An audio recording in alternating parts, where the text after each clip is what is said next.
दा प्रबजरानि बे हातीबान्दायाव जे खेला दिनै जागायजेनबाय आरोखि जोंनि साब जुनियर फुटबल टुर्नामेन्ट ओइस जननिया आसाम फुटबलनि सिङावनो बेयो दिनैहाय मोजाङै मोजांनो अपेनिं जानानै थांबाय। दा गेलेगासिनो दं गथ'फ्रा। आं आसा खालामो आं दहायबो एसे बुंखाबाय बे इयुथफोरखौ लानानैनो उन्दै उन्दै गथ'फोरखौ लानानैनो जोंनि भबिसत फुटबलनि जे भबिसत आरोखि बेखौ जोंहा आसाम फुटबला सिमां दं आरोखि। जों गार्जेनफ्रा सिमां दं, स्पर्ट्स अर्गानाइजारफ्रा सिमां दं आरोखि। जों बेखौ गेलेहोनायनि खारनानो जाहैबाय जेसेबां गेमखौ जों होनो हागोन गथ'फोरनो गेलेनो हागोन, गथ'फ्रा गावसोरनि टेलेन्टखौ देखायनो हागोन आरो होनब्लासो गथ'फोरनि गेलेनायाबो गोजौ फारसे थांबाय थागोन आरोखि।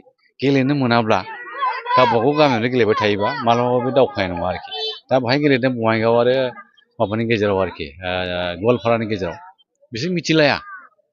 दा बिसोरबो बिसोरनिखौ मिथिबाय, बिसोरबो बिसोरखौ मिथिलायबाय आरोखि। बे मोनसे परिबेसखौ मोनलायबाय बिसोर, टेकनिक मोनसे मोनबाय आरोखि। मोनसे जाबाय साहस मोनबाय बिसोर, बाहेरायाव जायगायाबो बाहेरायाव गुबुन जायगायाव फैदों मोननैबो दोलो आरोखि।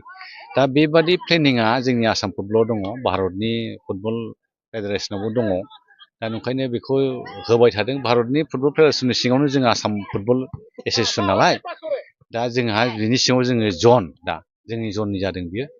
आं आसा खालामो बिदि गेलेनायनि गेजेरजों निस्सय गथ'फ्रा गासिबो नङाब्लाबो बेहाय जा गेलेदों आरोखि बिनिफ्राय हयथ' माखासे प्लेयारफ्रा निस्सय गोजौ फारसे दावखोलांनायनि मोनसे लामाखौ मोनगोन आरोखि। बेखौ गेलेखांनायनि उनाव जननिफ्राय बिसोरखौहाय सेलेकसन खालामसै, माखासे गथ'खौ सेलेकसन खालामनानै स्टेटआव हरगोन। स्टेटआ ट्रायल खालामगोन, सेलेकसन जायोबानो बिसोर नेसनेल गेम गेलेनोसै आरोखि। स्टेटजों स्टेट गेलेनायाव बिसोर थांगोन आरोखि। बे जाबाय मोनसे प्रसेस आरोखि। बाव गेलेयाबानो बैयाव गोजौआव थांनो हाया, रावबो थांनो हाया आरोखि।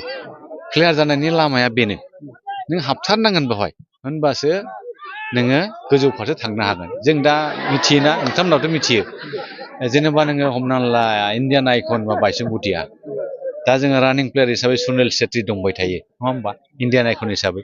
बिसोरबो बे डिस्ट्रिक्ट फुटबल गेलेनानैसो गोजौ फारसे थांदों आरोखि। इन्टार डिस्ट्रिक्ट गेलेनायनिफ्राय सेलेकसन जाबाय, स्टेटआव थांबाय, स्टेट गेलेहैबाय, नेसनेलाव थांबाय, बिनि उनाव नेसनेलाव सेलेकसन खालामबाय, इण्डिया टिमाव थांबाय आरोखि, इन्टारनेसनेल प्लेयार जाहैबाय आरोखि। दा जोंनि प्लेयारफ्राबो नैबे लामायाव दा बे प्रसेसआव दं बे गथ'फ्रा। निस्सय बिनिफ्रायबो जोंहा आसा दङ मोजां प्लेयार ओंखारथारगोन आरोखि।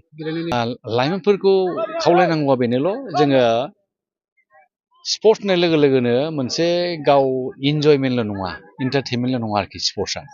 दा फुटबल बे जेनेबा दा जों फुटबल नायगासिनो दङ, फुटबलखौ जों इन्जयमेन्टनि थाखायल' गेलेयाखै, मोनसे प्रफेसन हिसाबै लानांगोन। जेरै लेखाखौ नों लायो, आं इन्जिनियार जानो, आं डाक्टार जानो होननानै फराया होमबा, थिग फुटबलाबो आं बाइचुं भुटिया जानो, आं सुनिल सेट्रि जानो, आं बाहेरा इन्टारनेसनेलखौ बुंथ'ला, खारन जोङो जोंनिखौनो जानो हाथ'वाखै। नोङो मेसिमनि खोथा रायलायनाय माथो जानो, नङा होमबा। जों इण्डियानखौनो रायलायग्रोनांगोन। आं बाइचुं भुटिया जानो, आं हलिचरनबो जानो, जेनेबा इण्डियान प्लेयार हलिचरनाबो, दुर्गा बर' जानो, बिदि टारगेटजोंसो जोंनि गथ'फ्रा गेलेनो उद्देশ্যखौ लानांगोन, थांखिखौ लानांगोन आरोखि। आरो बेजों लोगोसे बे गथ'नि गारजेन, बिमा बिफा, बिसोरबो गथ'खौ गाइड खालामनांगोन, गथ'आ बबाव इन्टारेस्ट दं। जुदि फुटबल गेलेनायाव इन्टारेस्ट दंबा बिनि बिमा बिफाया बेखौ गाइड खालामनांगोन, होनब्लानो बे सासे मोजां प्लेयार सानसेबाबो जाहैखाथारगोन आरोखि। आं बेखौनो खावलायगोन। ओंखायनो गारजेनफ्राबो गथ'खौ गेलेनायाव मोजाङै सापर्ट खालामनांगौआ दायित्व दङ, जाहाथे दायित्वखौ लालायो आरोखि। आं बेखौनो पर्बतजरा जिला ক্ৰীড়া সন্থাৰ মানে সৌজন্যত আজি আমাৰ পৰ্বতজৰাৰ হাতীবান্ধা খেলপথাৰত সাব জুনিয়ৰ ফুটবল প্ৰতিযোগিতাৰ আজি শুভাৰম্ভণি হ'ল। তো এই শুভাৰম্ভণি খেলত গোৱালপাৰা বনাম বঙাইগাঁৱৰ মাজত খেল চলি আছে আৰু ইতিমধ্যে বঙাইগাঁৱে 1-0 গলৰ ব্যৱধানত আগবাঢ়ি আছে। তো গতিকে বহুত ভাল লাগিল যে অসম ভিত্তিক মানে আন্তঃজিলা ফুটবল খেল যে আমাৰ তেনেকুৱা পিছপৰা ঠাইবোৰত মানে আমি আয়োজন কৰিব পাৰিছোঁ। আৰু এই ঠাইৰ যিবিলাক মানে মানুহ, গাঁওবুঢ়াকে আদি কৰি আমাৰ হাতীবান্ধাৰ যিমান মানে ইয়াত অভিভাৱক আছে, সকলোৱে আমাক সহায় সহযোগিতা আগবঢ়াইছে। তাৰ লগতে আমাৰ পৰ্বতজৰা জিলা ক্ৰীড়া সন্থাৰ যিমান আমাৰ মেম্বাৰ্ছ সদস্য আছে, সকলোৱে ইয়াত আগভাগ লৈ পেলাই মানে সহায় সহযোগিতা আগবঢ়াইছে। তাৰ কাৰণে মই মানে নিজেই খুব মানে গৌৰৱ অনুভৱ কৰিছোঁ। আৰু লগতে আমাৰ এইখন অঞ্চলৰ যিবিলাক ফুটবল অনুৰাগী আছে, খুব মানে ভদ্ৰভাৱে আজিৰ এই খেলখন উপভোগ কৰিছে আৰু তেনেকেই মানে চূড়ান্ত খেললৈকে আমি এই খেলখন মানে খুব সুস্থতাৰে মানে খুব মানে পৰিৱেশ নিয়ন্ত্ৰণ কৰি পেলাই আমি চলাই লৈ যাব পাৰিম এইটো মই আশা কৰিছোঁ আৰু লগতে আমাৰ এই অঞ্চলৰ যিমান ফুটবল প্ৰেমী ৰাইজ আছে সকলোকে মই মানে অনুৰোধ জনাব বিচাৰিছোঁ আগন্তুক দিনবোৰতো যাতে তেনেকুৱা এটা সুস্থ ফুটবল খেল আমাৰ এই পৰ্বতজৰাৰ মানে তেনেকুৱা ভিতৰুৱা গাঁওবোৰত যাতে আমি পাতিব পাৰোঁ তেনেকৈ পাতি আমাৰ গাঁও অঞ্চলত যিমান আমাৰ লুকাই থকা প্ৰতিভা আছে এই প্ৰতিভাসকলক যাতে আমি উলিয়াই লৈ আনিব পাৰোঁ কাৰণ এইখন যে মানে চাব জুনিয়ৰ খেল এই চাব জুনিয়ৰৰ পৰাই মানে আমাৰ ফুটবলৰ যিটো নেকি শুভাৰম্ভণি এই ফুটবলৰ শুভাৰম্ভণি হয়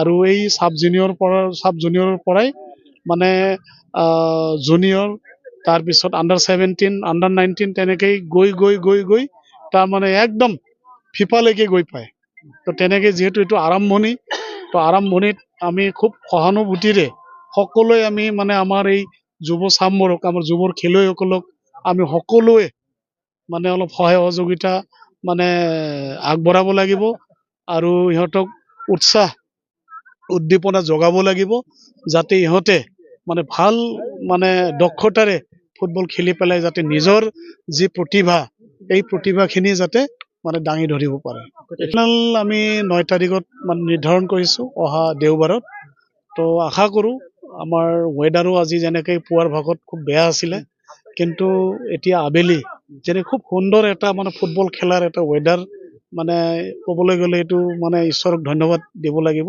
খুব ভাল ৱেডাৰ আজি আমি দেখিবলৈ পাইছোঁ তো তেনেকেই মানে আগন্তুক ফাইনেললৈকে মানে 9 তাৰিখলৈকে তেনেকুৱা ৱেডাৰে আমাক মানে সহায় কৰিব বুলি মই আশা কৰিছোঁ ইয়াত মানে 9টা ক্লাবে মানে ইয়াত অংশগ্ৰহণ কৰিছে আজি আমাৰ 23 জনত আমাৰ 9টা ডিষ্ট্ৰিক্ট স্পৰ্টছ এছ'চিয়েশ্যন আছে সেই 9টা ডিষ্ট্ৰিক্ট স্পৰ্টছ এছ'চিয়েশ্যনৰ 9টা দলে ইয়াত অংশগ্ৰহণ কৰিছে